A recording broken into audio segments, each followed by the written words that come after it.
Operation সিঁদুরের পর কোনো বাহাদুরি দেখাতে এলে পাকিস্তানের পরিণতি ভালো হবে না বলে বুধবারই জানিয়ে দিয়েছিল ভারতের সেনাবাহিনী।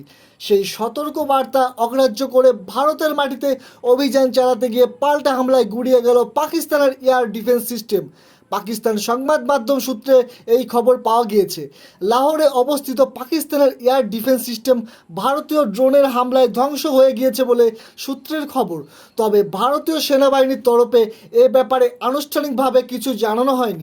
জানা গিয়েছে অপারেশন সিঁদুরের পরের রাতেই লাহোরে অবস্থিত HQ-9 এয়ার ডিফেন্স সিস্টেম ব্যবহার করে ভারতের বেশ কয়েকটি সেনাঘাঁটি ও সেনা পরিকাঠামোয় ক্ষেপণাস্ত্র ছোড়ে পাকিস্তানি সেনা। সেই হামলা রুখতে পাল্টা ড্রোন ওড়ায় ভারতীয় সেনা। সেই ড্রোন লাহোর ও রাওয়ালপিন্ডির একাধিক জায়গায় গিয়ে আঘাত হেনেছে বলে জানা গিয়েছে। তেমনই এক ড্রোনের আঘাতে ধূলিসাৎ হয়ে গিয়েছে লাহোরে অবস্থিত পাকিস্তানের HQ-9 air defence system. Rawalpindi ও করাচিতে একাধিক বিস্ফোরণের খবর পাওয়া গিয়েছে।